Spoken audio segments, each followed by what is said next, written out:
Então, vamos dar início a esta sessão. Sejam muito bem-vindos e vamos começar por ouvir a doutora Manuela Parreira da Silva, a coordenadora da Rede de Bibliotecas Escolares. Muito bom dia, muito obrigada pela presença de todos e um obrigado especial à doutora Isabel Alçada, que mais uma vez está aqui conosco para ajudar os alunos a conhecerem melhor a vida e a obra de Luís Vaz de Camões. Agradeço também este grupo que aqui está, para além da doutora Isabel, que tem sido o grupo de trabalho da Rede de Bibliotecas Escolares, que se tem ocupado desde o ano passado a desenhar propostas para que ajudem essas propostas nas escolas, para os vários níveis de ensino poderem aproximar-se da obra deste poeta e o conhecerem melhor. E sabemos que da parte das escolas tem sido uma boa adesão àquilo que foi o repto da celebração dos 500 anos de nascimento deste poeta. Desde o ano passado que temos vindo a receber testemunhos de como as escolas têm trabalhado este autor de forma muito criativa, numa diversidade muito grande do ponto de vista das possibilidades de trabalhos que se realizam nas diversas modalidades e do entusiasmo que acompanha essa realização.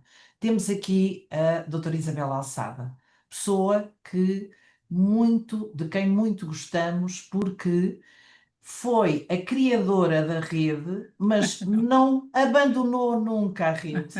Foi criadora e está sempre, sempre a apoiar-nos nas mais diversas iniciativas, sempre a inspirar-nos, sempre a ajudar-nos e, portanto, não há obrigada que chegue para esta atitude tão generosa desta pessoa que é especialista em leitura, que é autora, que é tão versátil e que nos tem ajudado muito.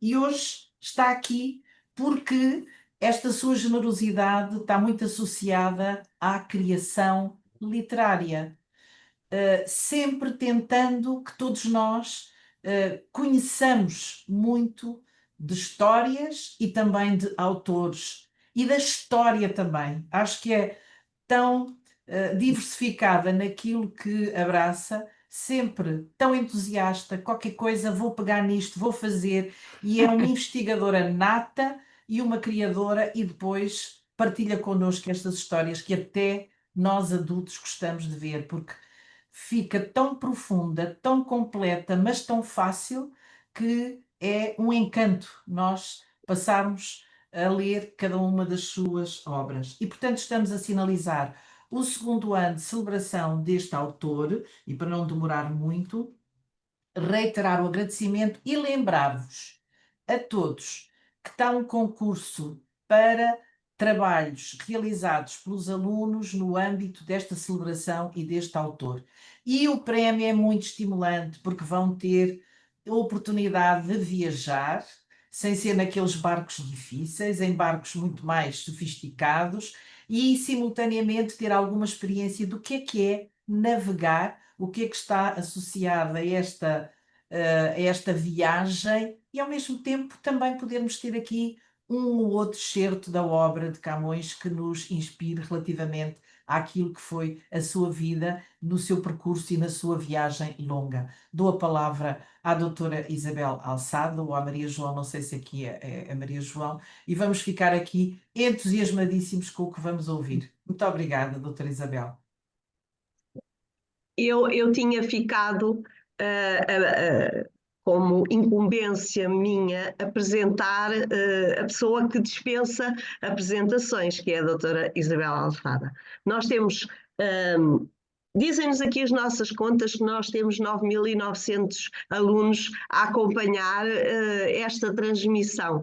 Eu acho que não há nenhum destes 9.900 alunos que não tenha já lido pelo menos uma obra da Isabel Alçada, da nossa querida Isabel Alçada, ela tem uma produção literária vastíssima, a coleção, uma aventura que vai já, não sei, no número 1999, calculo, a 68. coleção Viagens no Tempo e muitas, muitas, muitas outras obras fora de coleção, porque a curiosidade da doutora Isabel Alçada também a tem levado a pesquisar sobre muitas diferentes assuntos e depois a produzir sobre esses assuntos. Eu também tinha aqui umas coisinhas para vos contar.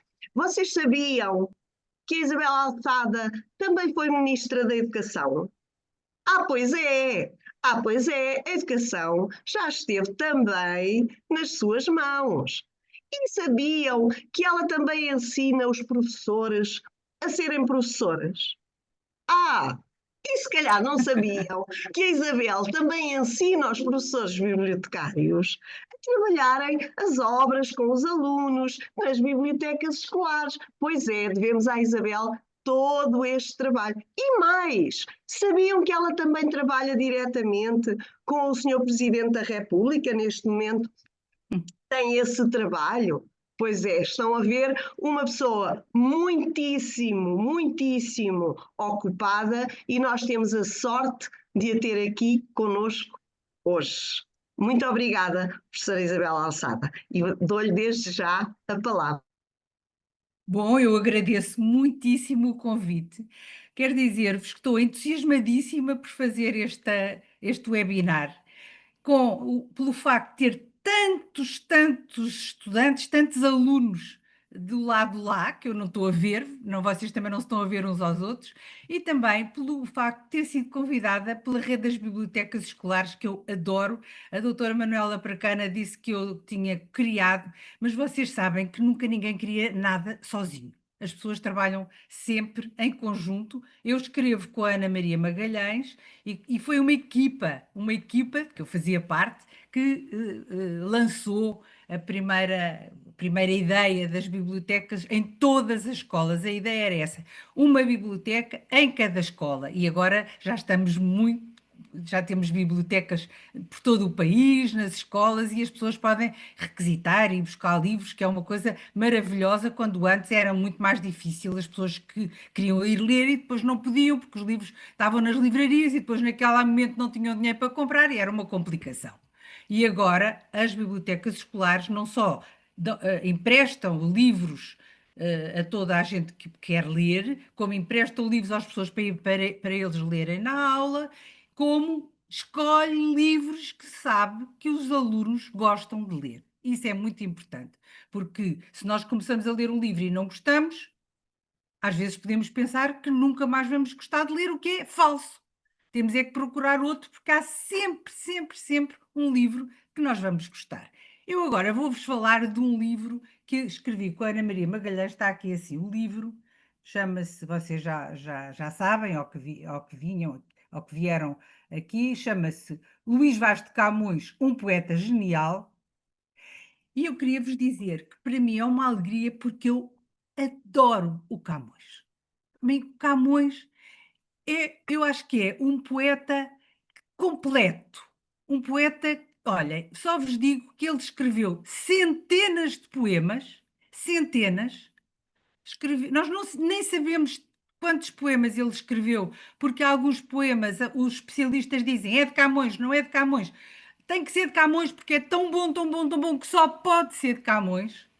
Há um poeta que já morreu, mas que chama Vasco Caraça Moura, que dizia isso: quando o poema é muito bom, é de Camões, de certeza, daquela época. E ele escreveu montes de poemas, todos lindos. Alguns são mais complexos, outros mais simples, mas agora eu vou-vos mostrar um livro que não é, tem alguns poemas, e vou-vos falar dele, mas o que é que ele conta? Conta este livro que a Ana Maria Magalhães e eu escrevemos, tentamos contar a vida de Luís Vaz de Camões. Porquê? Porque ele era um aventureiro. O Luís Vaz de Camões teve uma vida incrível e eu vou-vos passar a mostrar as páginas do livro e vou-vos fazer seguir o livro e vocês vão ver se é ou não é verdade o que eu estou a dizer, que ele era um aventureiro, teve uma vida absolutamente incrível, viajou imenso e a vida dele é uma coisa realmente incrível. Vou pôr aqui as páginas do livro para ver se vocês. Espera aí, deixa-me cá. Estão a ver a primeira página do livro? Então, bom, como eu não vos vejo a vocês, tem que ser as professoras a dizer. Está só a capa, Isabel. Está só a capa, exatamente. Isto é a primeira capa, e nós olhando para este retrato que a Margarida Mota fez, vejam lá, nós vemos logo aqui várias coisas, que ele não era um homem da nossa época, tinha uma maneira de vestir diferente, e tem aqui uma coisa aqui na cabeça, que são assim umas folhas. Eu não sei se vocês sabem o que aos grandes heróis, as pessoas que fizeram coisas excepcionais, no passado, no tempo dos romanos, que eram aqueles, na época do Asterix, sabes? Os romanos, eles punham uma coroa de louros. O loureiro era considerado uma árvore da vitória, do triunfo. Se fosse hoje, quando os jogadores de futebol ganham um jogo, punham-lhes uma coroa de louros. Aqui o Camões, ele é o vitorioso porque ele realmente teve uma vida muito difícil, muito variada, mas foi um homem que ficou para sempre na história. E se vocês verem as primeiras páginas do livro, eu vou já pôr, quem era Luís de Camões? Começa, diz, Luís Vaz de Camões é um poeta genial. Ele não é do passado, é de hoje. Porquê? Porque a obra dele continua sempre a ser lida. Pode mesmo classificar-se como o maior poeta do nosso país. É o maior poeta do nosso país e é, sem dúvida, um dos maiores poetas do mundo.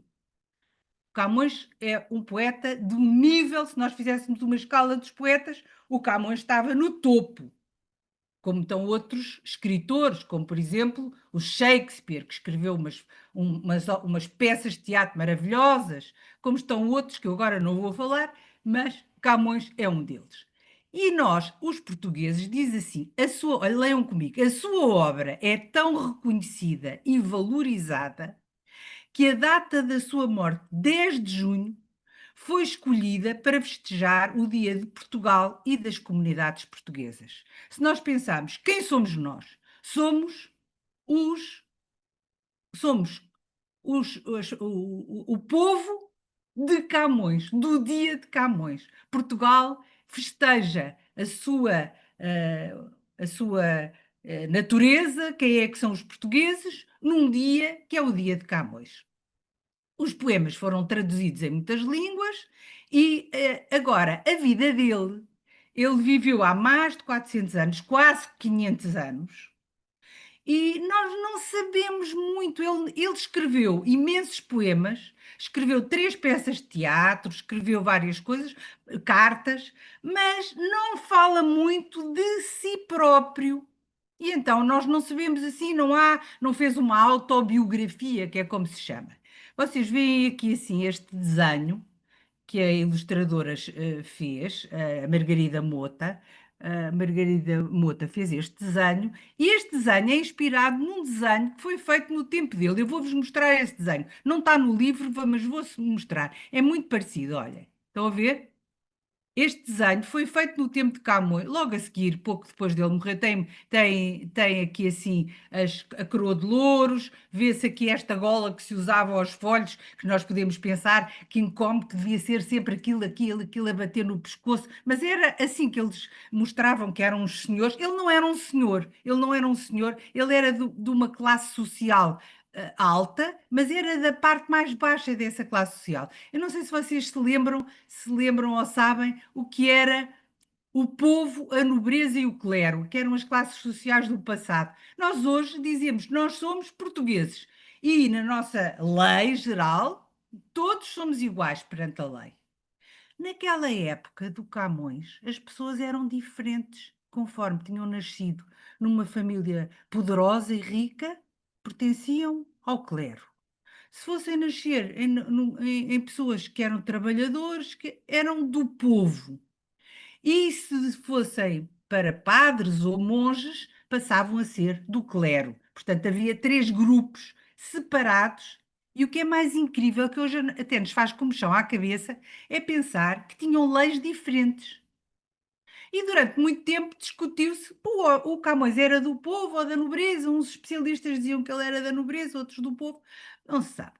Agora, sabe-se que o pai se chamava Simão Vaz de Camões e que o pai andou nas naus, porque era como se chamavam os navios naquela época, que iam para a Índia, e a mãe diz-se que se chamava Ana de Sá e Macedo, e pertencia a uma família de Santarém, está aqui escrito.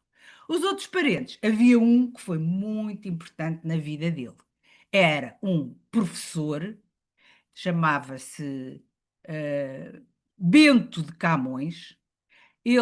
O Bento de Camões vivia em Coimbra e era um sábio. Ele era prior do Mosteiro de Santa Cruz de Coimbra, que era assim uma escola onde havia muitos livros, que era uma coisa que não havia. Mas olha só, naquela época, uma grande biblioteca podia ter aí 100 livros. Nós hoje, uma biblioteca escolar tem mais de 1000 livros, não é? E naquela época, 100 livros já era muito. Havia muito poucos livros e os livros eram copiados com muita dificuldade, mas o Camões pôde ir estudar em Coimbra, julga-se que ele estudou em Coimbra, este tio Bento Camões orientou os estudos, não era bem professor, mas era como se fosse uma espécie de um acompanhante, um tutor que o ajudava e orientou os estudos. E o que é que aconteceu? Aconteceu que o Camões, quando entrou na biblioteca do tio, ele começou a ler, ele sabia ler bem e era um homem que tinha uma coisa fantástica. Sabem o que era? Uma curiosidade enorme, enorme, enorme. E então, nós temos a certeza que da biblioteca do tio, de onde o tio, desse mosteiro de Santa Cruz de Coimbra, que livros é que o Camões leu? Todos! Porque ele ficou a saber tudo o que se sabia naquela época. E ele fazia uma coisa que nós podemos imaginar, que era tomava notas. Por exemplo, havia histórias muito divertidas sobre os deuses da Grécia Antiga. O deus, o pai dos deuses, Zeus, a mãe dos deuses, a mulher de Zeus, que era Hera, as coisas que o Zeus fazia, por onde ele andava, os heróis da Grécia, os outros deuses, por exemplo, o deus Hermes, que para os romanos depois, porque os romanos adotaram os mesmos deuses, chamava-se Mercúrio, o Mercúrio que levava as mensagens, que era como se fosse a internet de hoje. O Mercúrio era a internet, ele andava sempre a voar de um lado para o outro, tinha umas asinhas nos pés, era o que eles imaginavam. E o que é que o Camões fez? O Camões deve ter arranjado um caderno, mas não era um caderninho assim pequenino como este, não, não, não. Era um caderno muito maior, e ele ia tomando notas, notas, notas, e andava sempre com aquele caderno, com as notas que ele ia tomando para ele não se esquecer daquilo. Isso é o que nós imaginamos. Mas ele também tinha uma memória fantástica. E em Coimbra havia a única universidade, olha, está aqui, a única universidade. Este aqui pretende ser o Camões, à beira do rio, vocês sabem, o rio que passa por Coimbra e que inspirou muitos poetas, que é o rio Mondego, e ele está aqui assim, sentado, olha, aqui um livro à beira dele, estão a ver? E aqui assim, em Coimbra, ele teve realmente a possibilidade, porque Coimbra tinha uma biblioteca, ainda hoje, se vocês forem a Coimbra, eu aconselho-vos a visitar a biblioteca, que é linda, e ele era um homem, diz ali, ora, Camões, através da sua obra, do que escreveu, revelou-se um homem culto, sabedor. E então, os historiadores, que são os especialistas, concluíram que ele estudou em Coimbra e há provas. Porquê? Porque nos poemas dele nós encontramos há muitas referências a Coimbra. Por exemplo, olhem aqui. doces águas e claras do Mondego, doce repouso de minha lembrança. Portanto, ele lembrava-se e achava que aquelas águas eram maravilhosas. Nos Lusíadas, que é a grande obra, a obra-prima do Camões, ele também fala de Coimbra. Olha este poema. Nos saudosos campos do Mondego, de teus olhos, de teus formosos olhos nunca enxuto, aos montes ensinando e às ervinhas o nome que no peito escrito tinhas. Isto é uma história muito romântica da Inês de Castro, que ele está aqui assim a falar, e ele diz que o Camões era como se fosse as lágrimas da Inês de Castro, que ela estava a chorar porque teve uma vida, está lá contada a história, mas isso é outra história, agora não vou contar. Vocês, se quiserem, depois vejam qual é a história do Dom Pedro e Dona Inês de Castro, que é uma história maravilhosa e que se passou em Coimbra. Agora, o Camões, ele gostava muito, era muito sensível à beleza feminina.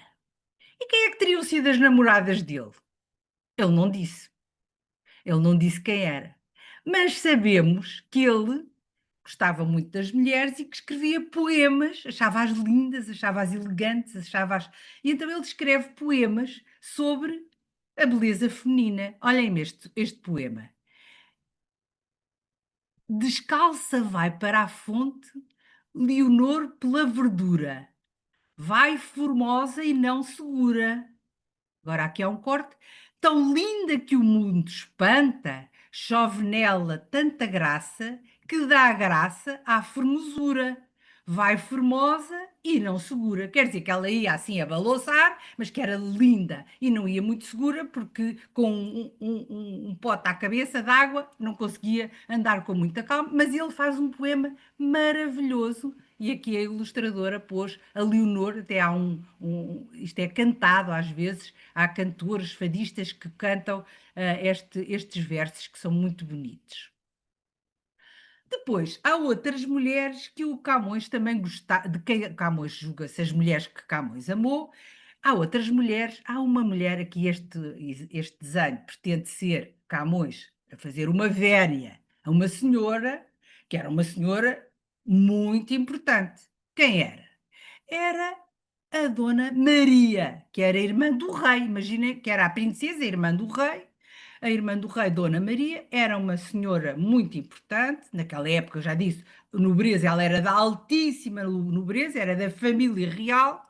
E, portanto, o Camões, que era um poeta e que podia ser descendente de nobres, mas dos mais baixos, então ele não podia de maneira nenhuma aproximar-se desta senhora, nem um pouco mais ou menos. Ela era muito bonita, era inteligente, era culta, e ela despertou tantas paixões que o rei nunca a deixou casar, porque o rei tinha que dar autorização. Porquê? Porque ela era riquíssima e se ela casasse, a fortuna ia para outro país, e isso o irmão não deixou. Portanto, ela ficou, era culta, gostava também muito, e o Camões aproximava-se muito de mulheres cultas. Olha, uma outra era esta, Dona Francisca de Aragão.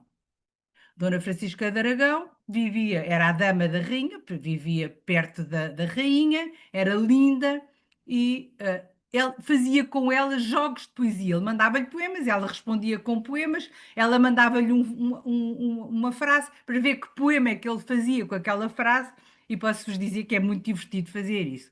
E ele fazia sempre poemas que deixavam toda a gente de boca aberta, o que quer dizer espantado, como é que ele conseguia tão rapidamente fazer um poema tão bonito com qualquer coisa que a Dona Francisca lhe mandava. Só que as pessoas da corte não gostavam que ele andasse de volta das senhoras da corte e havia outras, havia 3 Catarinas.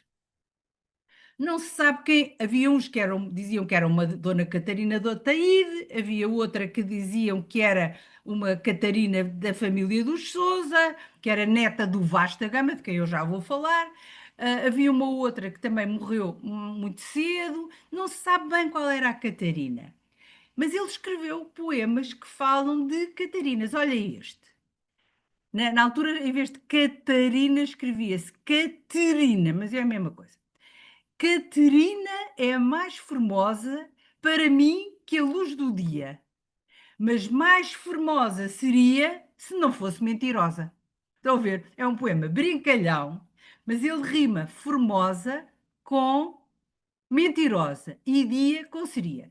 Eu estava para vos perguntar, vocês sabem o que é um poeta? Um poeta é uma pessoa que escreve em que faz rimar. O que é que ele faz? Faz osa, acaba osa, tem rima com formosa com mentirosa, dia com seria. Estão a ver? Olhem outro poema, isto aqui também é brincalhão. Havia três raparigas, três meninas com quem ele se relacionava, não se sabe se eram namoradas, só lhes achava graça, mas parece que todas o enganavam, todas tinham outros namorados. Então ele dizia assim: não sei se me engana Helena, se Maria, se Joana, não sei qual delas me engana. Esta, talvez Joana, rima com engana. Uma, que era como se escrevia na altura, uma, escrevia-se assim com tio, estão a ver? Uma diz que me quer bem, outra jura que me quer. Mas em jura de mulher, quem quererá se elas não quererem? Este quererá quer dizer, quem é que acredita? Quem acreditará? Porque querer também significa acreditar. Quem quererá se elas não quererem? Querem. Não posso não querer a Helena, aí ele diz não querer, é querer a Helena, não posso não deixar de querer a Helena, ele quer aquelas senhoras, a Maria nem Joana, não sei qual delas me engana. Estão a ver? Isto é, ele fazia estas brincadeiras e fazia poemas muito bonitos de amor e também fazia estes poemas brincalhões. Estão a ver? Aqui a ilustradora fez desenho das várias senhoras da época, vestidas com trajes da época, que eram as mulheres com quem o Camões se relacionava. Depois ainda temos uma Dona Violante de Andrade e uma Dona Joana, que era filha da Dona Joana, não sabemos que era filha da Dona Violante. O que acontece é que ele os pais destas meninas, os maridos destas senhoras por quem ele se apaixonava, ficaram tão chateados que foram dizer ao rei. Foram dizer ao rei e então ele vai ser castigado. Olha, agora vou-vos ler aqui um poema que é o poema talvez dele que as pessoas mais citam a dizer o que é o amor para o Camões. Então ele diz, vou só ler os 4 versos. Reparem lá. Como é que ele define o amor? Que ele sentia esse amor, ele sabia o que era esse amor. Ele diz assim: amor é um fogo que arde sem se ver. É ferida que dói e não se sente. Porque a pessoa está apaixonada e se o amado ou não está também apaixonado, ou se a amada não está a gostar dele como eu gosto, é uma ferida, parece que é uma ferida, mas não se sente, dói e não se sente. É um contentamento, a pessoa está feliz, descontente. Porquê é que está descontente? Porque está sempre a querer que o outro também goste de nós. Portanto, nós estamos a gostar do outro, o outro não gosta tanto de nós como nós quereríamos e estamos sempre meio descontentes. É dor que desatina sem doer. Estão a ver? Ele define o amor, eu vou ler outra vez. Amor é um fogo que arde sem se ver, é ferida que dói e não se sente. É um contentamento descontente, é dor que desatina, sem doer. E depois tem mais definições do amor que vocês depois podem ler no livro. Vão ver? Bom. Também houve uma outra senhora a quem ele chamou Dina Man e que não se sabe quem é, um mistério. Esta Dina Man deve ter morrido, diz-se que ele morreu num naufrágio, porque o Camões escreveu versos em Portugal, estes e outros.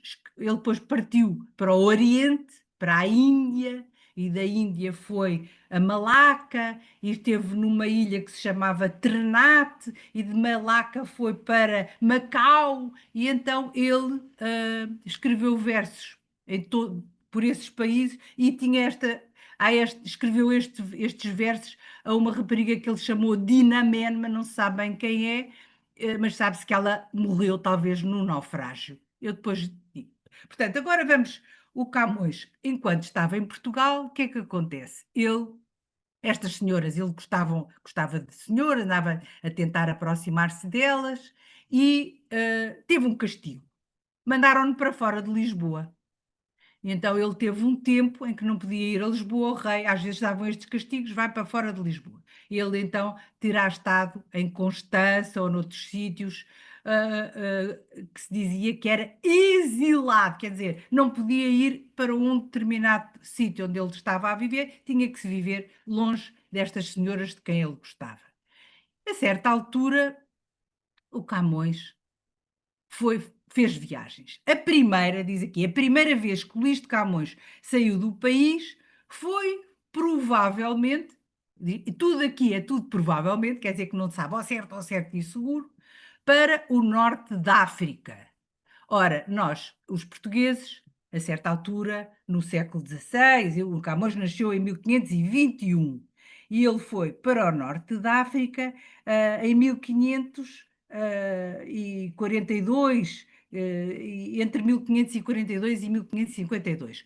E nessa altura, os portugueses tinham castelos no norte da África que dominavam onde hoje é Marrocos.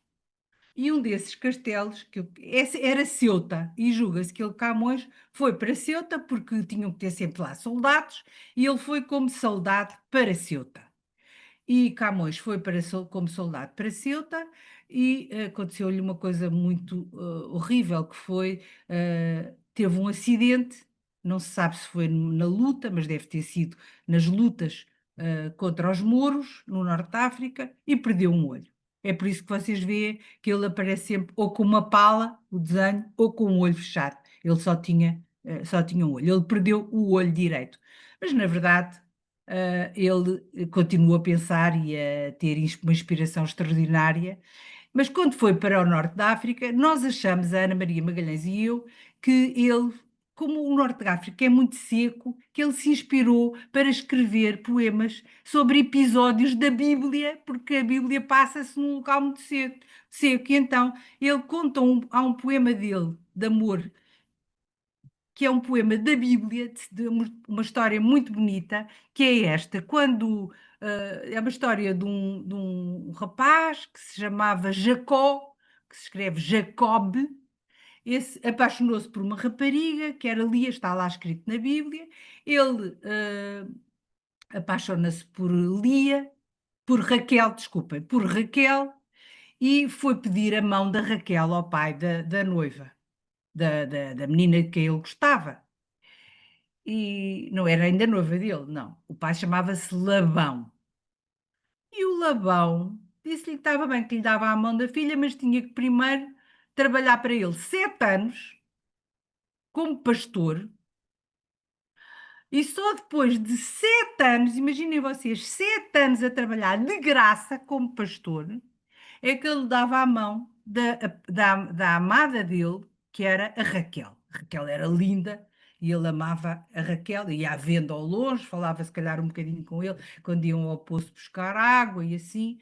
Bom, e então ele escreveu este poema porque aconteceu-lhe uma coisa muito. O Labão, que era muito esperto, porque o, o, o Jacó tinha imensa sorte com os rebanhos.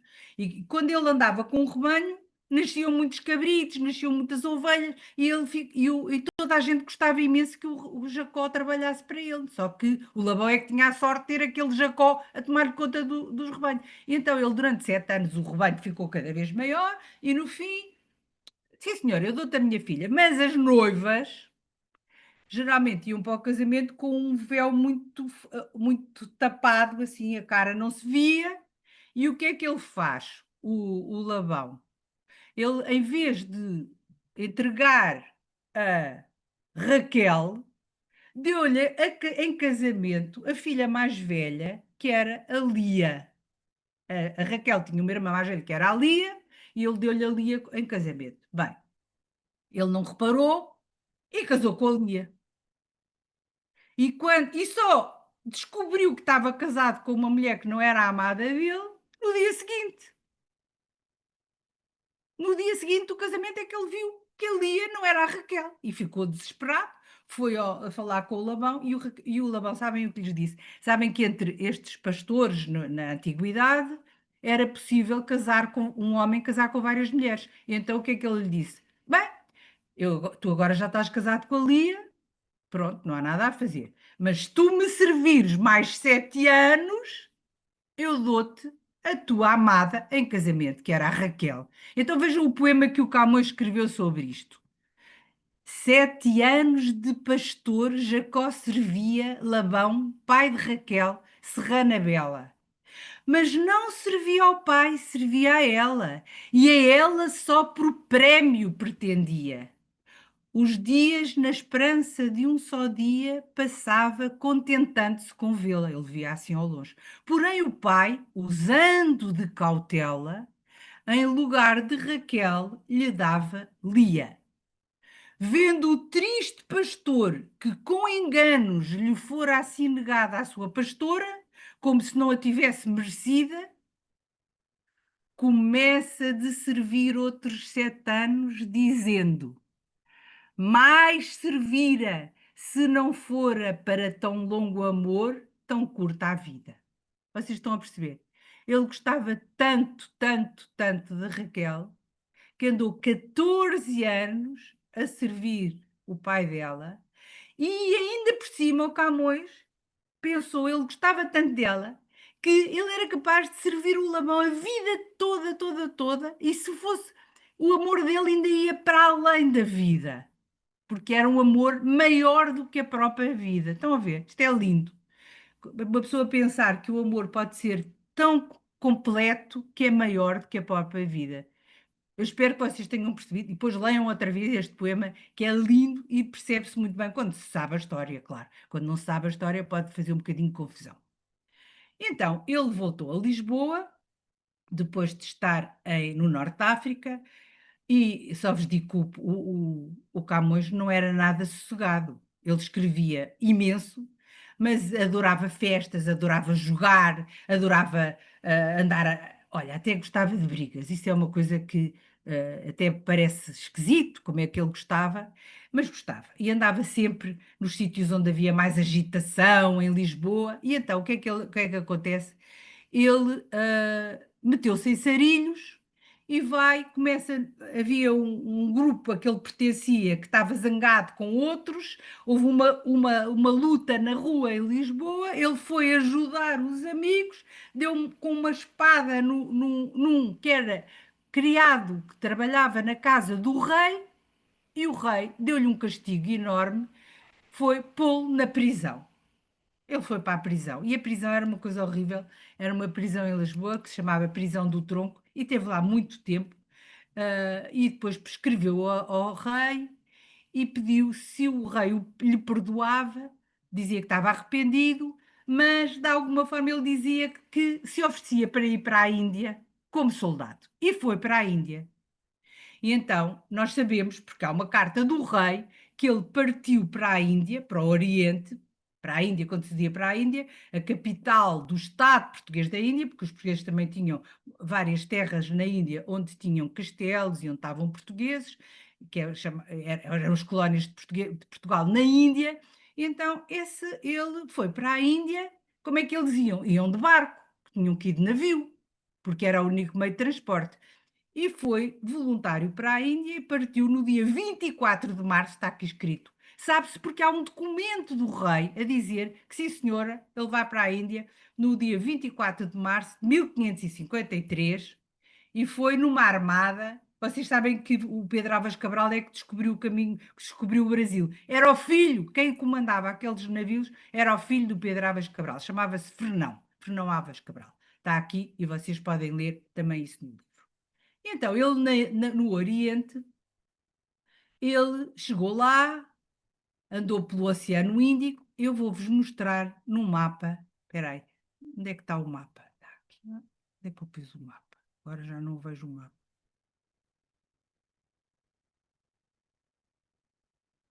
Está aqui. Vou-vos mostrar o mapa. Aqui é Lisboa, estão a ver ali assim, Europa, que é a Ásia, a Índia é na Ásia. E então, ele partiu num barco, num navio, numa armada, Este risco verde era a rota, o caminho dos navios para a Índia. A viagem era no mínimo 6 meses. Porquê é que eu digo no mínimo? Porque se eles chegassem aqui à zona de Moçambique e houvesse uns ventos e umas correntes que eram maus, que se chamava monção, eles tinham que ficar lá mais 6 meses primeiro antes de atravessar o Índico, aqui o Oceano Índico, e chegar a Goa. Portanto, o mínimo era 6 meses, mas podiam demorar até 12 meses. Ora, agora vocês vejam quanto é que demora de Lisboa a Goa quando nós vamos de avião. 12 horas. Demora 12 horas. E nós já achamos imenso. 12 horas no avião. Entre 12 ou 16 se houver escalas. E nós achamos que é uma viagem muito cansativa. Agora imagine o que é dentro de um navio à vela, sempre a balançar, sempre com o vento, sempre com umidade dentro do navio, com comida péssima, mas eles lá iam e iam todos contentes a pensar que iam ter muitas aventuras. Então ele chega à Índia e o que é que ele fez na Índia? Ele ia como soldado. Ia como soldado. Andou muito pelo Oceano Índico, porque eles, para ganharem, tinham que participar em expedições. Porque se eles estavam lá na Índia, mas não tinham trabalho, se não havia navios que iam fazer coisas a vários sítios, eles não ganhavam. E ainda havia outra coisa, que as pessoas, até mesmo os adultos, às vezes não sabem, é que na Índia não havia local onde as pessoas que iam como soldados dormissem. Eles tinham que pagar o sítio onde ficavam. E havia alguns coitados que depois de tanto tempo no mar, chegavam lá e ainda tinham que dormir no barco, não tinham outro sítio onde dormir. E então depois lá arranjavam umas casinhotas onde dormir, que foi o que aconteceu com o Camões, dormia com os amigos e tal, e pronto. Mas mesmo assim, ele ia sempre, sempre a escrever. Ia sempre a escrever. Ia a escrever a bordo, ia a escrever, e escrevia quando estava na Índia. Agora, quando chegou à Índia, ele começou a escrever poemas, escreveu uns poemas para o governador, que era como se chamava o vice-rei, o governador da Índia, que era o representante do rei de Portugal na Índia, e agora, a certa altura, não resistiu e pôs-se a escrever poemas a gozar, que é mesmo o termo, a dizer, a brincar, mas a brincar com coisas que não estavam a correr bem, que era a brincar com pessoas que, em vez de fazer os negócios com honestidade, metiam dinheiro ao bolso, ou seja, eram corruptos, corrupção. Vocês já ouviram falar em corrupção? É isso. É a pessoa tem um trabalho, em vez de fazer o trabalho de uma forma honesta, vai e tira uma parte para si próprio, ou seja, guarda uma parte daquilo que não lhe pertence. É um roubo. E ele começou a gozar com isso, começou a gozar com os nobres que viviam na Índia, e acontece uma coisa que foi, meteram-no na prisão. Olha, aqui está ele em prisão em Goa. Isto foi um desenho que foi feito mesmo nessa época, não se sabe bem quem fez. Há quem diga que foi um ilustrador que fazia mapas. Ah, aqui vê-se, olha, vêem estas grades aqui à esquerda, mas mesmo na prisão, nós sabemos que o governador lhe dava algumas condições para ele escrever. Porquê? Tem penas em cima da mesa, tem um banco, ali atrás aquilo é uma estante com 3 livros, depois tem papel, que é uma coisa que também na altura era muito difícil de arranjar, e não estava com as correntes presas aos pés, que muitos estavam, e tinha algumas condições para poder escrever, porque reconheciam que ele era um bom escritor e, portanto, estava. Mas mesmo assim, estar na prisão, vê-se o rio lá embaixo, até se vê um barquinho, é engraçado, porque isto é um documento muito importante sobre Camões na prisão. Parece um desenho assim, animado, não é uma brincadeira, parece quase um desenho de banda desenhada, mas não, isto é um desenho da época e é verdadeiro. E então o Camões, lá na Índia, ele escreveu muitos, muitos poemas e alguns poemas continuou a escrever, e a certa altura o vice-rei, houve vários vice-reis e governadores, e perdoaram-lhe, ele saiu da prisão e houve um que lhe deu um cargo que era muito bom, que era o cargo de provedor das pessoas que morriam em Macau. Chamava-se provedor dos defuntos em Macau. E então lá foi para Macau, e em Macau ele viveu, há quem diga que ele viveu em 2 anos em Macau. Há lá uma gruta que se chama até Gruta de Camões, e ele viveu esse ano em Macau. E também há quem diga que ele conheceu uma chinesa, que era a tal Dinamen, que ele chama Dinamen, não é um nome chinês, mas portanto não se sabe bem. E depois, no regresso de Macau para Goa, porque entre Goa e Macau também era muitos meses de viagem, ele naufragou. Naufragou na foz de um rio que se chama Rio Mekong, e nesse naufrágio aconteceu uma coisa horrível, que foi ele perder a Dinamen. Julga-se que ela terá morrido nesse naufrágio, que era a amada dele. E aconteceu uma outra coisa boa, muito boa, é que ele tinha com certeza um cofre onde tinha aquilo que trazia, que era as pessoas, o que é que se chamava provedor dos defuntos? Quem morria em Macau e deixava dinheiro, esse dinheiro tinha que ser trazido para Goa para se entregar às famílias, aos herdeiros. Acontece que ele trazia com certeza esses bens, podia trazer moedas, podia trazer joias, podia trazer essas coisas que recebeu em Macau.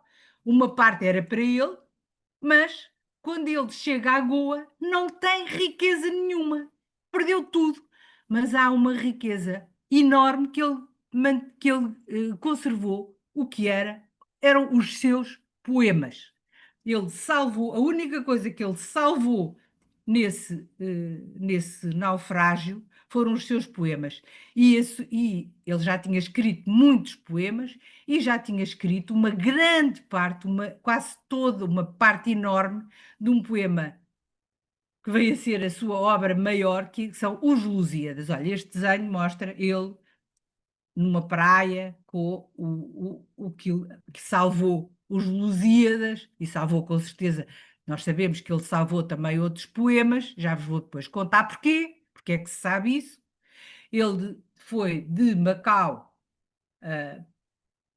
naufragou no rio Mekong. Depois do Mekong levavam-nos a Malaca, que era uma terra que ficava no meio, que pertencia aos portugueses, tinham sido conquistada. Depois foi de navio de Malaca para Goa, e quando chegou a Goa, foi preso outra vez, porque diziam que ele tinha roubado as coisas que, eh, que tinha, o dinheiro e as riquezas que devia trazer de Macau. Não trouxe nada dessas riquezas, mas trouxe uma riqueza incrível, que foi a sua obra, o que escreveu. Bom, vou contar agora. Os Lusíadas, salvou os Lusíadas. Olha, está aqui ele a escrever os Lusíadas. Os Lusíadas é a obra-prima do Camões. Porque é que se diz que é a obra-prima? É a obra mais importante, é a primeira. Prima quer dizer primeira, e é considerada em todo o mundo uma obra excepcional, uma coisa maravilhosa. Ele não inventou, ele escreveu os Lusíadas. E em que é que ele se inspirou? O tema central é a viagem de Vasco da Gama à Índia. Eu não sei se vocês sabem quem era o Vasco da Gama, espero que saibam. O Vasco da Gama foi o. Vocês sabem quem é. Vocês conhecem o Vasco da Gama de uma coisa. Em Lisboa há uma ponte no Rio Tejo que se chama Ponte 25 de Abril, e a outra ponte, como é que se chama? Ponte Vasco da Gama. Quando nós dizemos Ponte Vasco da Gama, é uma homenagem a este navegador. Era o comandante dos navios que foram de Lisboa até Goa. Pela primeira vez descobriram o caminho marítimo por mar de Portugal até à Índia, porque até então não se sabia sequer, vocês veem aqui o mapa, que a África podia-se passar no sul da África de navio. Pensava-se que não se sabia, os homens e as mulheres ainda não sabiam se podia passar, e então eles geralmente iam por terra, e era muito complicado chegar à Índia, e era uma terra que interessava imenso, porque havia muitos produtos, fazia-se um comércio fantástico. E ele então Quem é o herói deste poema, Os Lusíadas? Ele inspira-se na viagem de Vasta Gama à Índia, mas o herói, são muitos heróis, por isso é que o título é Os Lusíadas. Os Lusíadas quer dizer, como foi o nome que ele deu aos lusitanos. Lembra lusitanos, não é? Vocês agora saiu um livro do Asterix que se chama Asterix na Lusitânia, é precisamente isto. Os Lusíadas eram os descendentes dos lusitanos, ou seja, os portugueses. E então são os grandes, ele vai falar de imensas coisas que os portugueses fizeram ao longo da sua história. É um poema muito grande, um poema muito longo. Eu posso dizer que o poema tem 8.816 versos. 8.816 versos. Todos, cada verso tem 10 sílabas e está organizada em estrofes de 8 versos cada, e tem 1.102 estrofes. 1.102 estrofes. Portanto, estão a ver, é uma coisa enorme.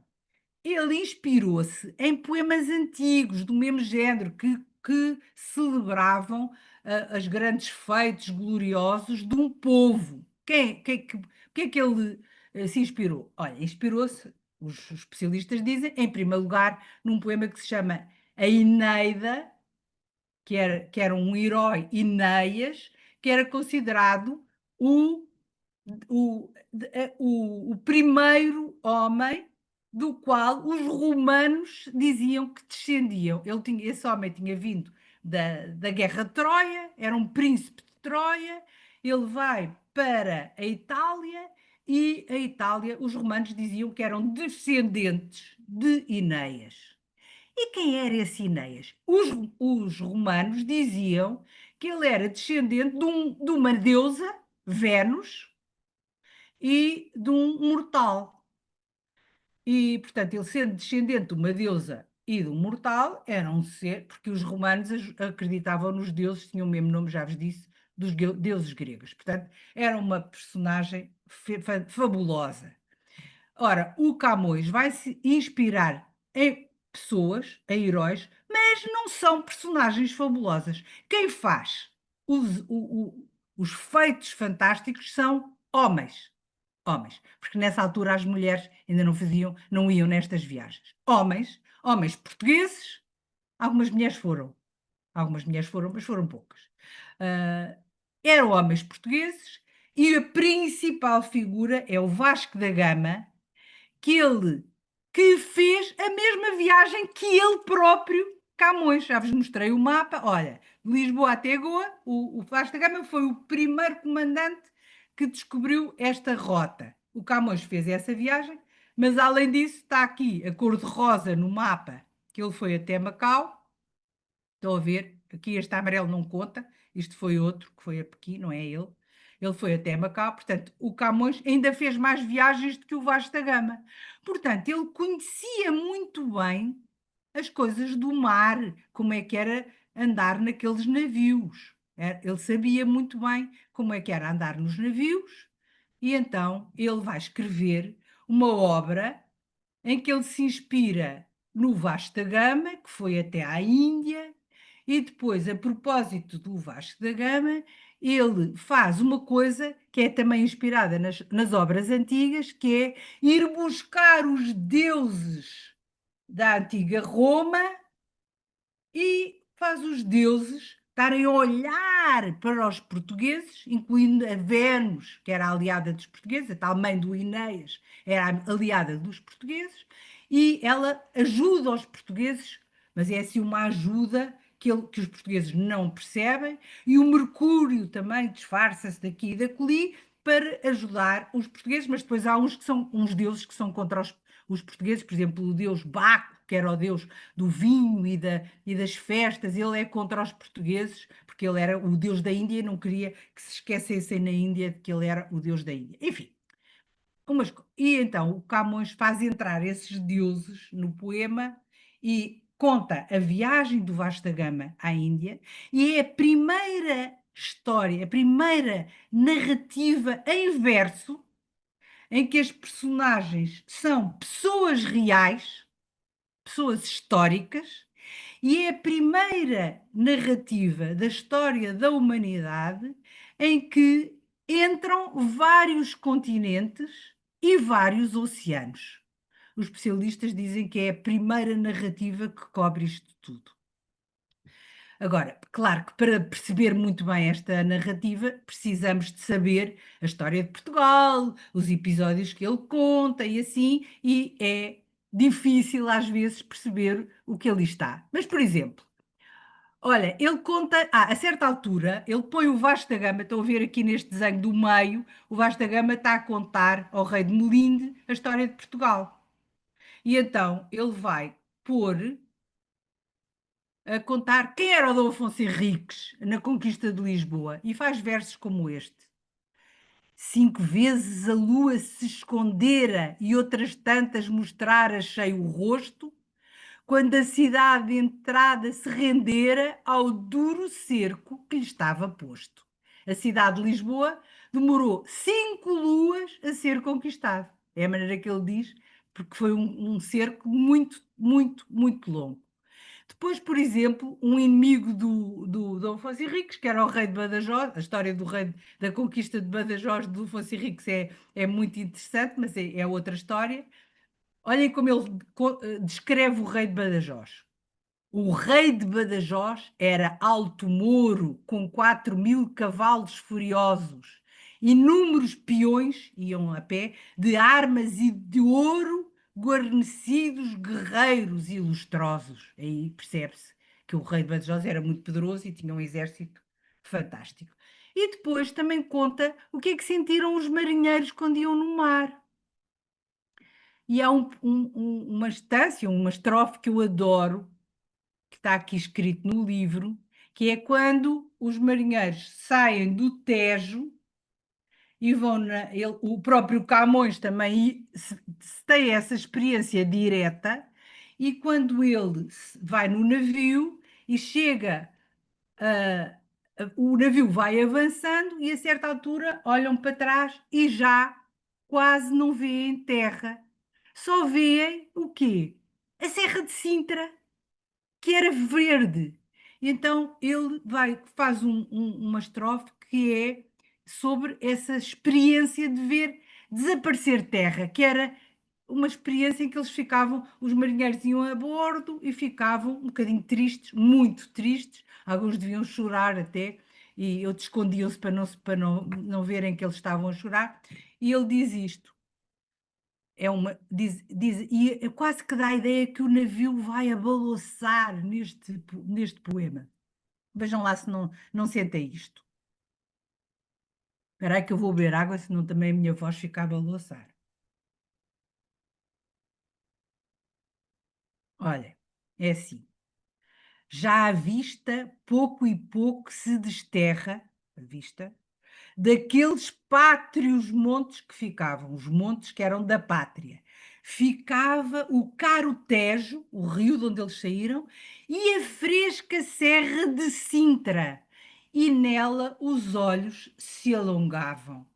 Eles punham-se todos na amorada do navio a ver a serra a desaparecer.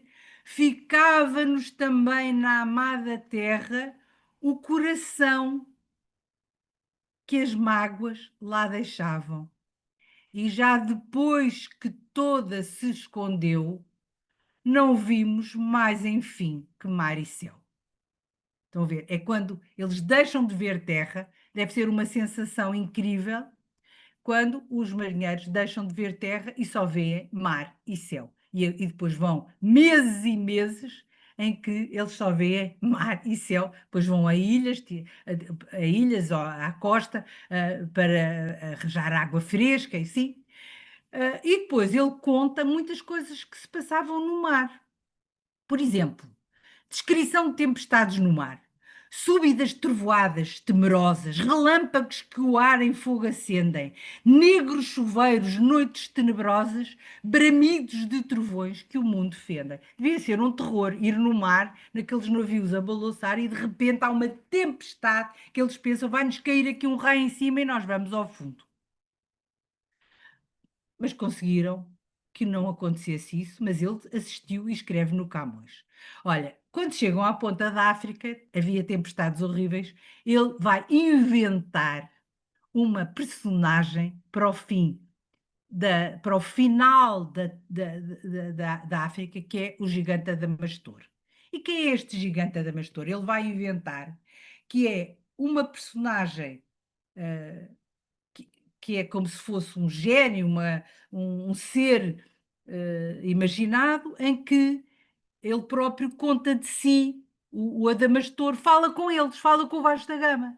Vai falar com o Vasco da Gama e eles olham e veem um ser horrível, de esforço e gradíssima estatura, muito grande, uma espécie de gigante, olhos encovados e a postura medonha e má, e a cor terrena e pálida.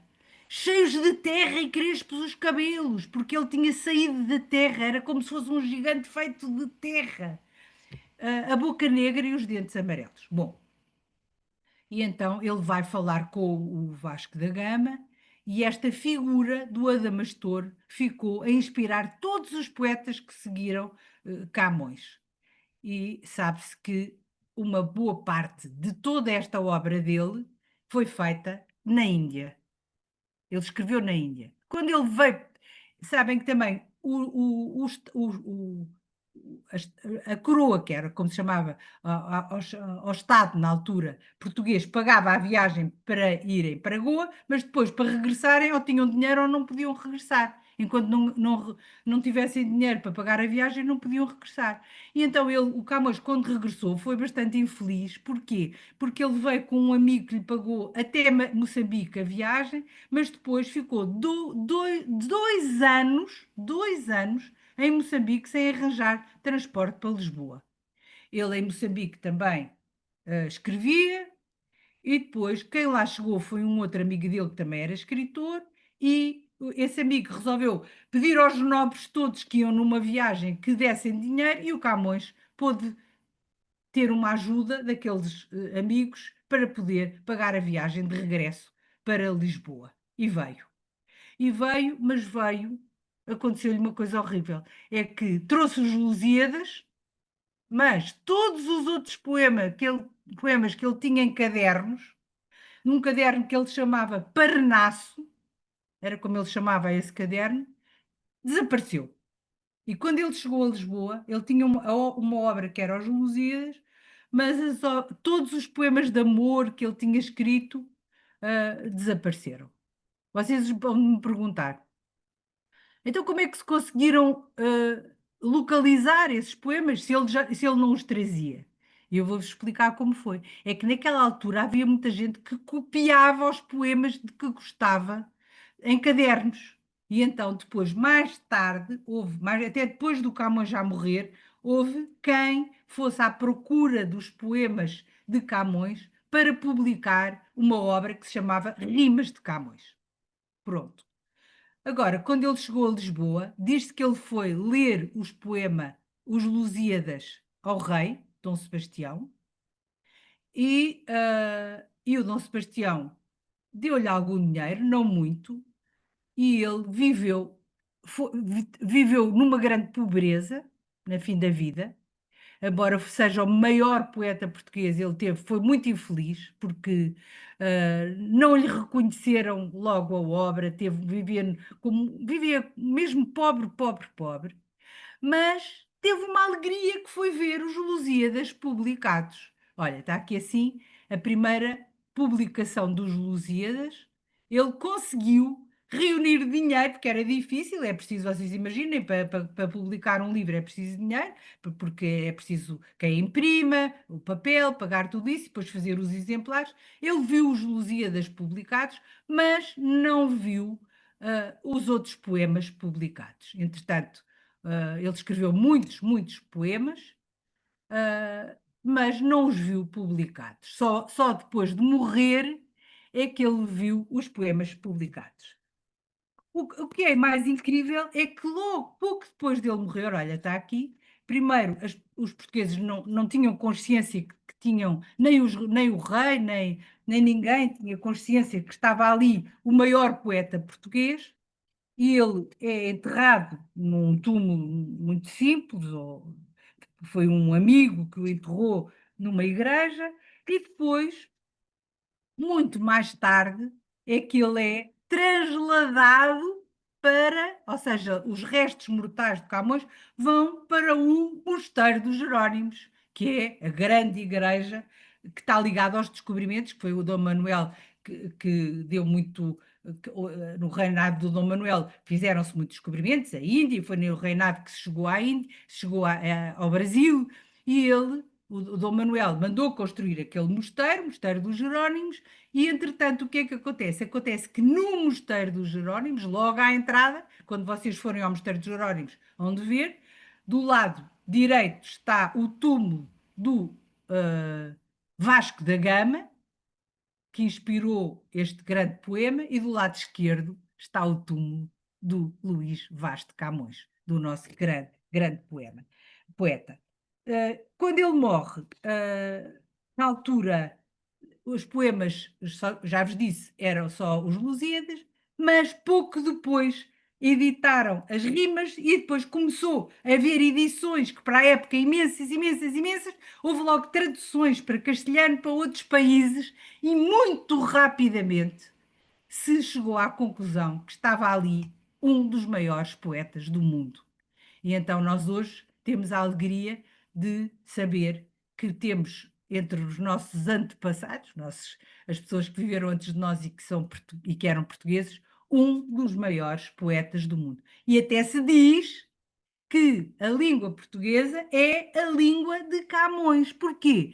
Porque ele, ao escrever os poemas dele, arranjou maneiras de usar a língua que ainda antes não se tinham usado, e mais. A língua portuguesa era usada em obras escritas, sim, mas não era reconhecida internacionalmente. Os outros países não reconheciam. E a partir de Camões, todos os países do mundo passaram a reconhecer que a língua portuguesa era uma grande língua de escrita, que nós dizemos uma grande língua de literatura, graças ao Luís Vaz de Camões. Espero que vocês tenham gostado. Muito Muito obrigada. obrigada, doutora Isabel, pela sua presença e pela forma tão generosa como partilhou connosco todo este conhecimento em torno da obra de Camões, que é sem dúvida um poeta genial. Ora bem, então vamos aqui começar com, portanto, não imagina a quantidade de questões que foram colocadas no chat, foram Que bom! imensas, foram cerca de 300 interações, portanto tivemos Que bom! alguma dificuldade, o que só mostra que realmente foi muito participado, não é? E eu ia começar por lhe colocar uma primeira questão. Os alunos gostariam de perguntar às autoras como foi o processo de recolha de informação e escrita deste livro. Sim, eu posso dizer que lemos muitos autores, muitos livros que escreveram sobre Camões. Eu não sei se milhares, mas há centenas de certeza. Não li todos, nem a Ana, mas lemos muitos livros e muitos artigos que estão até na internet. Há dicionários de Camões que têm várias coisas sobre Camões. Portanto, nós lemos muito sobre Camões, sobre o que os especialistas dizem dos poemas de Camões. E lemos, sobretudo, e a saborear a própria poesia do Camões. Eu posso-vos dizer que andei tão entusiasmada com o Camões enquanto estava a escrever este livro e outro que nós agora estamos também a escrever ainda também sobre Camões, que vai chamar-se Camões no Oriente, que às vezes acordava à meia da noite e ficava, às vezes a pessoa, sabem que na minha idade a gente acorda à meia da noite e fica assim um bocadinho espertinada, não consegue ir logo dormir. E eu pensava assim, não faz mal, vou ler Camões. E ia ler poemas de Camões. Eu adoro Camões. Posso-vos dizer que não há nenhum poema de Camões que eu acho que não é maravilhoso. Todos os poemas de Camões são muito, muito bem feitos. E, portanto, nós lemos poemas de Camões, muitos, os Lusíadas para trás e para a frente, historiadores que escreveram sobre Camões, especialistas da biografia de Camões, e outros artigos e muita coisa. Lemos, lemos, lemos, lemos. E depois temos que ver é que em cada época, portanto, o Camões já viveu há quase 500 anos e todas as épocas foram escrevendo sobre Camões, porque ele é considerado tão genial que é quase, aos historiadores apetece muito escrever sobre ele. E então há opiniões diferentes. E como é que nós fizemos? Que opiniões pusemos? Nós pusemos. Alguns diziam que ele era o grande gênio, um grande soldado e tal. Não era, ele não gostava de ser soldado sequer. Nós vemos que há realmente testemunhos que ele gostava era de escrever. Que o Camões, que era um grande nobre, não era um grande nobre. Mas nós não escrevemos lá isso. O que é que escrevemos? Escrevemos, quando não sabemos ao certo, fazemos aquilo que no século XXI se faz, que é dizer aos próprios leitores sobre isto não há certeza. E isso é muito importante para os leitores terem a ideia de que nunca há uma verdade definitiva nestas coisas, que temos que ir procurando, sabendo, e isso também é muito bom. Porquê? Porque nós ficamos a saber que sobre Camões pode-se saber coisas, pode-se continuar, continuar, continuar, continuar até ao infinito. É dos tais autores que nós podemos estudar até ao infinito. Há algumas pessoas que ficam irritadas com isso. Nós adoramos essa ideia. Mas geralmente na vida é assim, nós nunca temos a certeza absoluta, temos é que encontrar a certeza e basear-nos naquilo que são os especialistas, que são os que mais sabem, e tentar formar a nossa própria opinião. Mas neste caso do nosso livro, nós, quando não tínhamos a certeza dada por especialistas credíveis, não escrevemos, dizemos sobre isto não se sabe. Muito bem, doutora Isabel, mais uma questão que está aqui muito interessante. Se pudesse viajar no tempo, gostaria de conhecer Camões?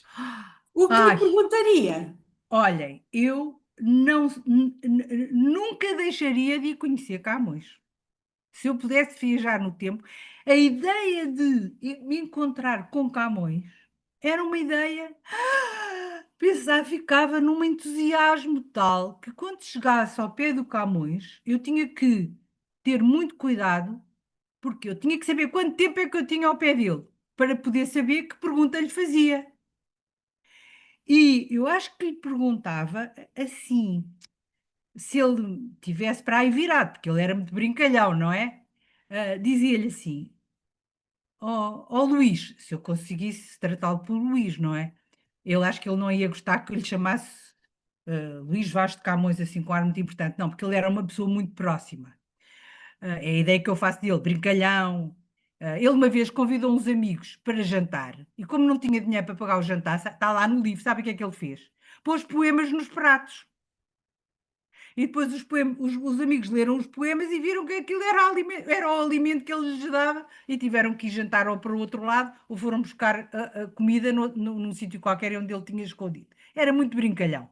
Eu perguntava-lhe, ó Luís, como é que você escreve? Escreva-me aí um poema para eu o ver a escrever, porque ele devia escrever de uma maneira tão, tão natural que eu adoraria ver como ele escreve.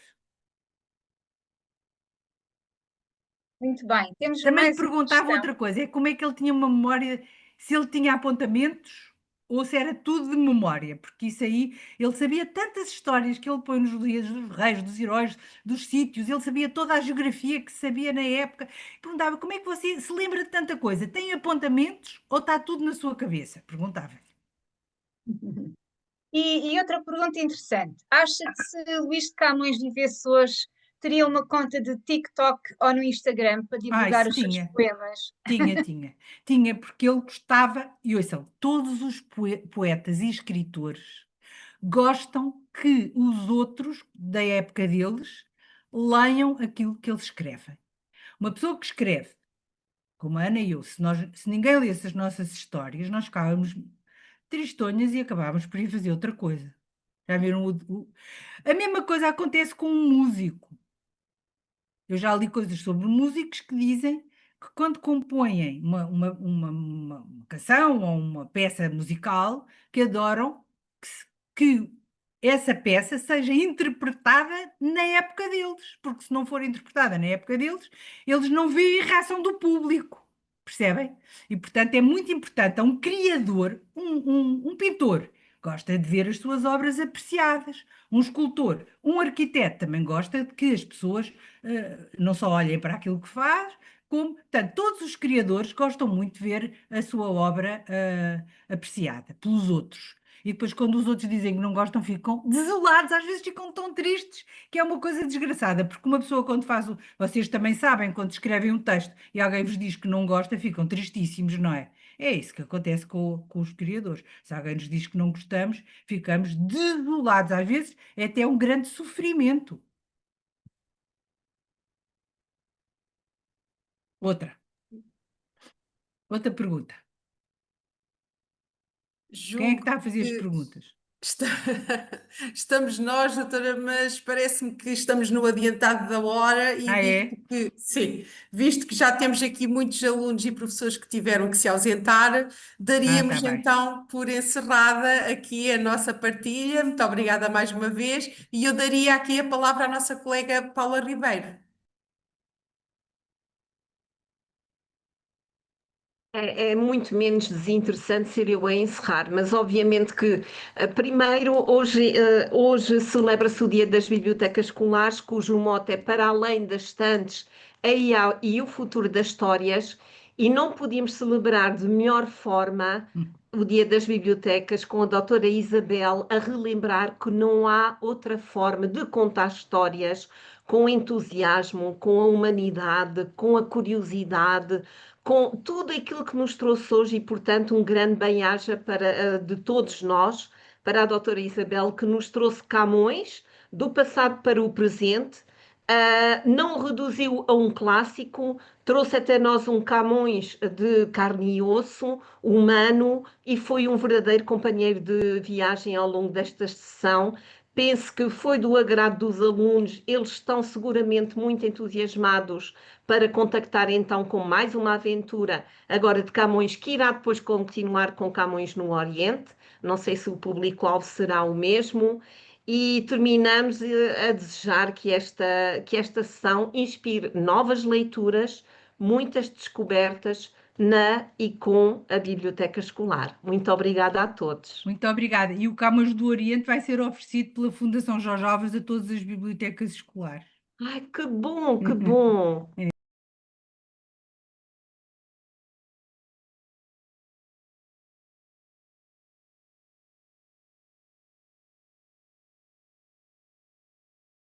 Uma vez que a nossa sessão se prolongou um pouquinho mais do que aquilo que estava previsto e muitos alunos não tiveram a oportunidade de ver respondidas as suas questões porque tinham outras aulas, tiveram que se deslocar, etc., nós criámos aqui uma pequena sessão para a doutora Isabel Alçada poder dar as respostas que ficaram penduradas e assim os alunos poderem ver mais tarde essas respostas. Muito obrigada, professora Isabel.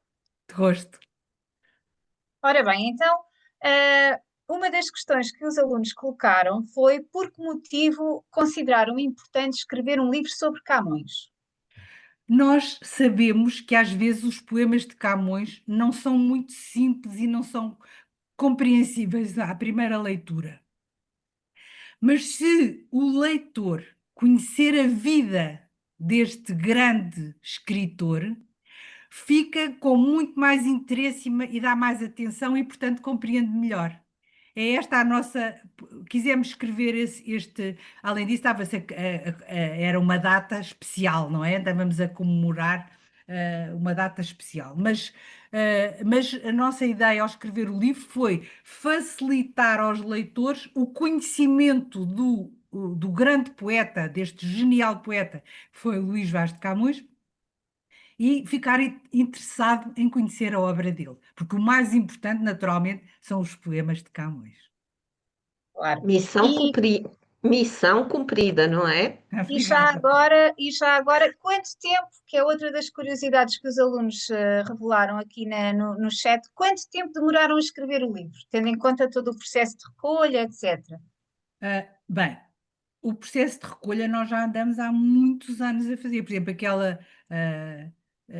há muitos poemas que eu já tinha lido nas aulas, que já tinha pensado sobre eles, etc. Portanto, mas fomos sempre reler. Agora, para este livro, nós demorámos entre a decisão, nós fomos convidadas pela imprensa nacional, da imprensa nacional, que é a editora que publica esta coleção, para escrever a biografia de Camões. Demorámos 3 meses a escrever a biografia. A escrever, só a escrita.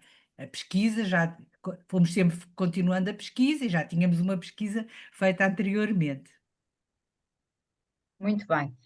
Outra curiosidade que tenho, mas esta mais sobre o processo de escrita em geral, é se alguma vez discordaram sobre o que devia acontecer nas histórias que escrevem Imenso, normalmente. imenso, imensas vezes. E eu até penso o seguinte: é muito bom nós habituarmos a ouvir opiniões diferentes da nossa. Duas pessoas nunca têm a mesma opinião. Nós temos opiniões semelhantes sobre o que é, sobre as maneiras de ensinar, sobre o que é bom para os mais novos, mas depois a maneira de concretizar isso num texto, cada uma tem uma visão diferente. E às vezes a maneira de interpretar também é diferente de uma e de outra. Então o que é que nós fazemos? Nós conversamos sobre o assunto com calma e ouvimos os argumentos uma da outra e depois decidimos o que é que fica. Não quer dizer que muitas vezes ficamos até a pensar, se calhar devíamos também ter posto aquilo que eu sugeri, mas só pomos aquilo que interessa e agrada às duas. Senão fica de fora. Mas este processo de ouvir o que os outros, quando são diferentes daquilo, é muito bom na vida, sabem? Porque nós, seres humanos, deixamos já agora acrescentar isto, nós, seres humanos, eu acho que nós fomos programados, o nosso cérebro, para gostar daquilo que nós já pensamos, para valorizar aquilo que vai ao encontro daquilo que nós acreditamos. E aquilo que nós não pensamos e não acreditamos, dizer não presta. Eu tenho a impressão que isso já vem desde o Paleolítico, quando as pessoas tinham que se juntar todas para ir à caça. Mas agora não andamos à caça. Nós podemos perfeitamente ouvir uma opinião diferente e chegar à conclusão que a diferença dos seres humanos é uma riqueza enorme. Uhum. Uhum. Doutora E Isabel, desculpa, Ana, isto, isto, isto. temos aqui uma outra questão que também me parece interessante. Das pesquisas que fizeram, o que aprenderam sobre Camões que não sabiam? Há imensa coisa. Olha, sobre a vida dele, eu, por exemplo, eu não sabia exatamente quantas prisões ele tinha tido. Eu não sabia exatamente como é que tinha sido a viagem dele para o Oriente. Eu não sabia que ele tinha estado 2 anos em Moçambique. Eu não sabia quem eram, agora já sei mais ou menos, quem eram os amigos e os inimigos dele na Índia. Quais foram os vice-reis com quem ele teve que contactar. Eu não sabia como é que tinha sido a viagem. Ele foi a uma ilha, a Ternate, das Ilhas Molucas, que é uma ilha longínqua. Eu sabia que ele tinha lá ido, mas nunca o tinha imaginado. E depois ver o poema dele sobre Ternate, em que corresponde perfeitamente a um vulcão que está lá em fogo, etc. Eu não sabia isso. Eu não sabia como é que tinha sido. Eu sabia que havia bastantes discussões sobre a Gruta de Macau, mas fui ler todas as opiniões sobre a Gruta de Macau, montes de coisas. E além disso, também, por exemplo, sobre os poemas de amor. Eu não sabia que havia tantas opiniões diferentes de especialistas sobre os poemas de amor.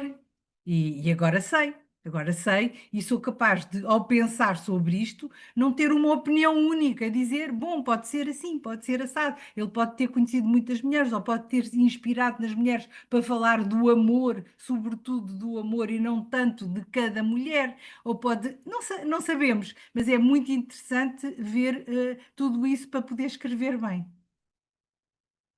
Bem, há ainda aqui uma outra questão acerca disso. Se tiveram ajuda de alguém, ou se alguém vos deu ideias para este livro?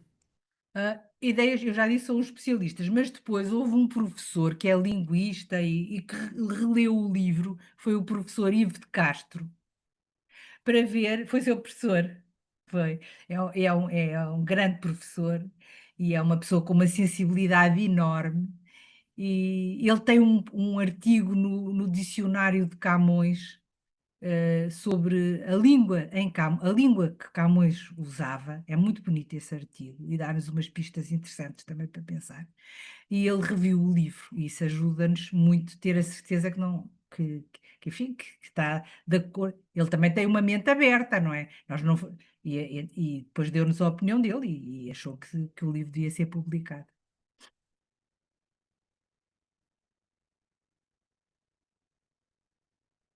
Ana, mais alguma que vejas por aí? Talvez esta, de tudo aquilo que foi a vida de Camões, o que é que mais vos impressionou? Impressionou-nos muito como um homem que é fantástico, um escritor maravilhoso, escreve de uma forma como é difícil quase falar sobre a qualidade da escrita dele. Teve uma vida tão difícil e tão infeliz nas condições materiais. Nós sabemos que uma pessoa que tem a cultura de Camões, a inteligência de Camões, a curiosidade de Camões, mesmo a viver numa barraquinha, imagina que está no Monte Olimpo, que era o monte onde viviam os deuses, e está a conversar com os deuses gregos e romanos. Podemos saber isso. Mas, ao mesmo tempo, pensar que ele teve frio, que ele teve fome, que ele queria vir para regressar ao reino e não tinha dinheiro para a viagem, que não foi reconhecido, que a obra dele não se sabe ao certo, o tal livro que eu disse, o Parnasso, se lhe o roubaram, porque muitas vezes o que acontecia era quem gostava de poesia roubava livros uns aos outros. Não era livros, eram cadernos escritos à mão e roubaram-lhe ou destruíram-no para ele. Tinha invejas. Aliás, a última palavra dos Lusíadas é precisamente a palavra inveja, porque a inveja é uma coisa terrível que faz mal a toda a gente.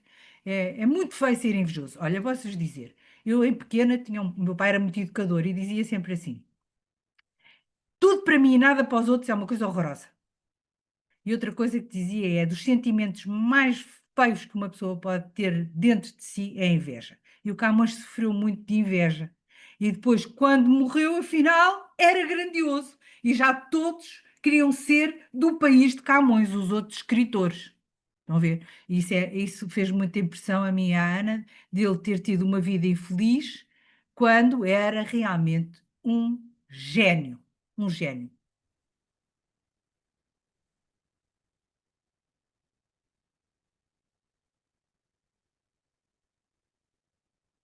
Eu tinha aqui mais umas, mas entretanto, como deixamos de ter chat, Ah, havia aqui muitas que tinham a ver com a coleção de uma aventura. Por exemplo, o Rodrigo, fã das aventuras, sexto ano, gostaria de saber quantos livros já escreveram, que há bocadinho a doutora Aventuras Isabel até disse, 68, estamos e a se estão acabar. a pensar em lançar mais algum. Sim, Obrigada. estamos a Qual o acabar. tema? Já escrevemos uma aventura em busca do navio fantasma, que é o 69º da coleção. Exatamente. O Rodrigo agradece. E há aqui um aluno que também pergunta qual foi o livro mais divertido que já escreveram. Isso aí. Os livros para os mais pequenos são sempre mais cómicos. Não é? Não sei, assim dizer de repente, não sei. Nós agora escrevemos um para mais pequenos, para aqueles que estão no segundo ano, que é sobre o Halloween, e fartámos de rir por causa desse livro. É um livro sobre o Halloween e as coisas que se fazem nas escolas, as brincadeiras, esse rimos muito, mas geralmente nós medimos a diversão pelo que rimos quando estamos a escrever.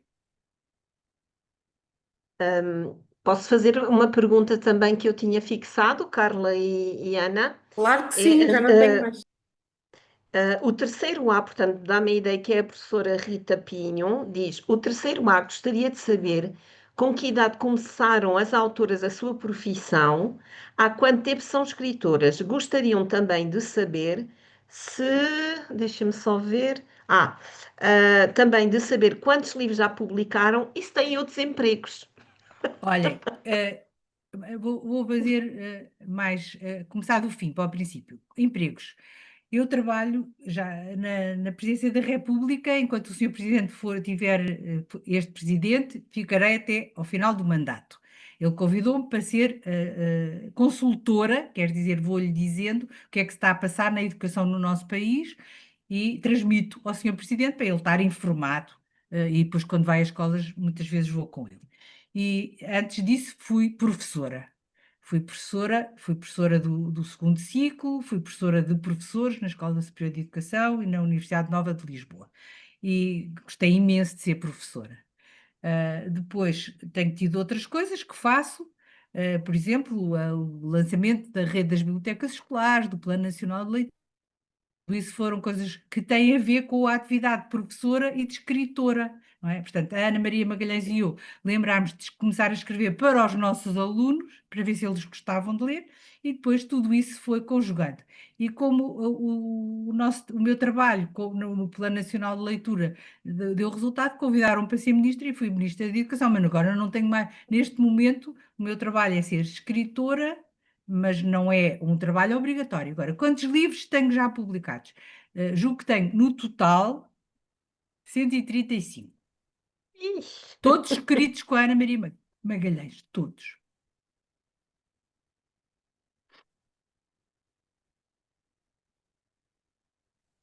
Mais Pois, algum? o problema foi aquele que a Carla referiu, é que havia muitas perguntas, só que como O chat agora. acabámos a sessão, ficámos sem a Ah, bem, informação deixa, do deixa, chat, deixa. de maneira que se calhar vamos ficar por aqui, não sei, Ah, Maria bem. João. Depois também fica chato, não é? Sim, mas havia professoras, por exemplo, que faziam uma listagem das perguntas, não é? Pois. Houve situações em que tínhamos listagem das perguntas, portanto. Ah, que simpático, não é? É verdade. Nunca tivemos Mas, uma sessão tão participada, é mesmo. Assim, não em sei, termos de bem, Exatamente. Eu vocês... ainda perguntas e. tenho aqui uma questão que acho que é engraçada também, interessante, que é a seguinte: com tantas ideias, inspiraram-se noutros escritores? Nós temos, a nossa coleção Uma Aventura tem um formato que é como uma coleção de uns livros de uma autora inglesa, que tinha também um grupo de jovens que tinham aventuras, mas era passado em Inglaterra, que eram os cinco, não é? E nós, quando começámos a escrever para os alunos, vimos que eles gostavam do nosso estilo de escrita, depois fizemos um inquérito na escola e para ver que género de livros é que eles mais gostavam. Eles diziam que gostavam mais era de histórias com pessoas da idade deles e com Claro. bastante ação e mistério. E aí era o mesmo modelo, digamos, o mesmo modelo dos livros, desses livros. E de resto, nós não é próprio, inspiramos em muitas coisas que sabemos e que lemos em livros, mas depois transformamos num texto à nossa maneira. Nenhum escritor escreve a partir do zero, é tudo ou das suas experiências vividas, ou daquilo que lê, daquilo que viu, daquilo que conversou, daquilo que coisas que ouviu, que viu em filmes, que quando viajou ouviu noutros países. Eu, por exemplo, posso dizer uma coisa que me encanta, é que eu já fui a Goa e também já fui a Macau. E, portanto, eu consegui, em Goa, imaginar o Camões lá. E em Macau também. E isso é, para um escritor, é muito, muito inspirador. Eu estava em Goa e não estava só eu. Estava eu e estava aquilo que eu sabia que os portugueses tinham feito antes, em Goa, e já fui duas vezes a Goa, e então até era para ir uma terceira, mas não calhou, depois não pudemos ir. Mas se me convidassem para ir a Goa outra vez, eu era já amanhã. E a Macau também, porque são locais que nos dizem muito, porque não fomos. Os nossos antepassados tiveram uma relação imensamente grande com aquelas locais e nós vemos lá igrejas, sítios que. O forte, eu estive num hotel que se chamava Forte da Aguada, em Goa, era um forte feito pelos portugueses, o rio Mandovi, eu andei no rio Mandovi, no rio, a norte de Goa, há um rio que se chama Tiracol, e nós passámos, eu até fiz uma coisa, havia um barqueiro que andava, nós fomos num ferry do rio Tiracol, e então eu fui pedir ao barqueiro se podia ir a guiar o barco, Ele deixou-me.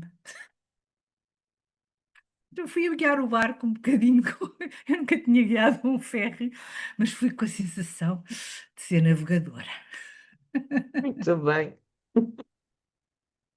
E foi uma coisa incrível, incrível. Ir a Goa é muito comovente. Uma pessoa fica muito, muito, muito impressionada. Muito bem. Vamos ficar então por aqui, não é? Uma vez que as perguntas que tínhamos conseguido recuperar. Ainda eu não disse uma coisa já agora só para terminar. O Camões viveu 17 anos no Oriente. 17. E escreveu a maior parte da obra dele por lá.